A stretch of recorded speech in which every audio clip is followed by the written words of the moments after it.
Record చేస్తున్నావా? శంకర్ ఇంకా రా.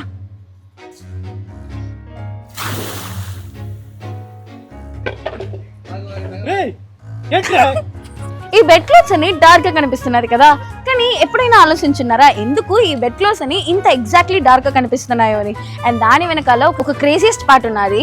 అది ఏంటంటే ఈ డార్క్ బెడ్ క్లోత్స్ కి వెనకాల ఒక సైన్స్ ఉన్నది. అండ్ ఆ సేమ్ సైన్స్ అండ్ ప్రిన్సిపలే ఈ ఎంటైర్ ఇన్సూరెన్స్ సిస్టమ్ ని వర్క్ చేపెడుతున్నది అని నేను మీ దగ్గర చెప్తే మీరు నమ్ముతారా? అండ్ దాని వెనకాల ఉన్న సైన్స్ ఏంటో చూద్దామా? యూజువల్లీ మనము ఒక ఆబ్జెక్ట్ ని చూడాలి అంటే మనకి 2 థింగ్స్ ఇంపార్టెంట్. ఒకటి మన కళ్ళు, ఇంకోటి ఈ లైట్. ఇప్పుడు చూడండి, లైట్ లేకుంటే మనకి ఏ ఆబ్జెక్ట్ సరిగా తెలియదు. ఇప్పుడు లైట్ పడంగానే మనకి ఆబ్జెక్ట్స్ క్లియర్ గా కనిపిస్తుంది. ఇది రెడ్ టీషర్ట్, కానీ ఈ టీషర్ట్ రెడ్ అని మనకి ఎలా తెలుసు? అండ్ వెనకాలన్న లైట్స్ లో రెడ్, గ్రీన్, బ్లూ అని లైట్స్ ఎలా మనం కనిపెట్టాం? సపోజ్ ఒక బ్లూ డ్రెస్ వేసుకుంటే లైట్ దాని మీద పడితే క్లాత్ కొంచెం లైట్ ని అబ్జర్వ్ చేస్తుంది, కానీ బ్లూ కలర్ లైట్ ని మాత్రమే రిఫ్లెక్ట్ చేస్తుంది. ఆ రిఫ్లెక్టెడ్ బ్లూ లైట్ మన ఐస్ లో ఎంటర్ అయి రెటినా మీద ఫాల్ అవుతుంది.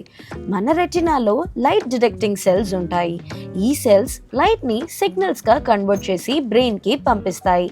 బ్రెయిన్ ఆ సిగ్నల్స్ ని అనలైజ్ చేసి ఇది బ్లూ, ఇది రెడ్, ఇది yellow అని డిసైడ్ చేస్తుంది. అండ్ దాట్స్ హౌ మనం ఈ కలర్స్ ని కరెక్ట్ గా కనిపెట్టాము. కాబట్టి ఈ కలర్స్ ని మనం క్లియర్ గా చూడాలి అంటే ఒక మెయిన్ ఇంపార్టెంట్ సోర్స్ ఈ లైట్. ఒకవేళ ఈ లైట్ డిమ్ అయితే నా డ్రెస్ డార్క్ గా కనిపిస్తుంది. లైట్ కంప్లీట్ గా లేకపోతే బ్లాక్ గా కనిపిస్తుంది. ఎందుకంటే ఎనఫ్ అమౌంట్ ఆఫ్ లైట్ నా కళ్ళకి రీచ్ అయితేనే నా బ్రెయిన్ వాటిని ప్రాసెస్ చేయగలది. కానీ ఈ వెట్ క్లోత్స్ డార్క్ అవ్వడంతో ఇది ఎలా లింక్ అవుతుంది? రండి ఒక ఎక్స్పెరిమెంట్ తో క్లియర్ గా ఎక్స్ప్లెయిన్ చేస్తా. వాటర్ ట్యాంక్ లో లేజర్ లైట్ ని షైన్ చేస్తున్నాను, మీరు క్లియర్ గా చూడొచ్చు. లైట్ బెండ్ అవుతుంది, ఇది రిఫ్రాక్షన్ అని అంటారు.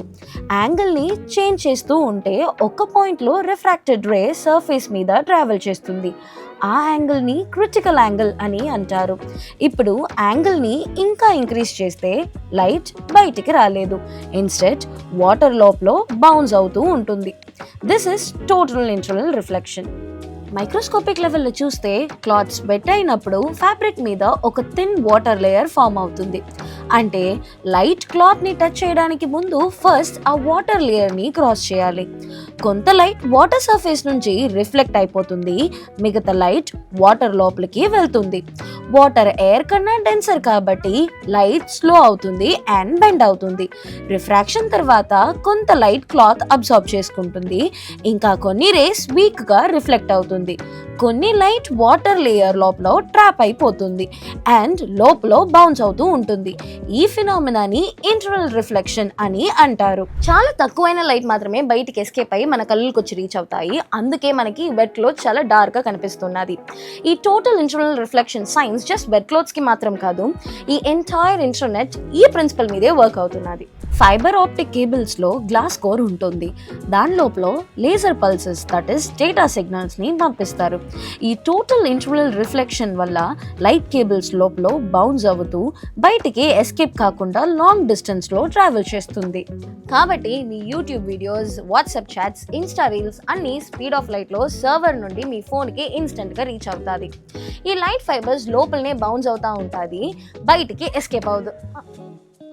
ఓ శంకర్,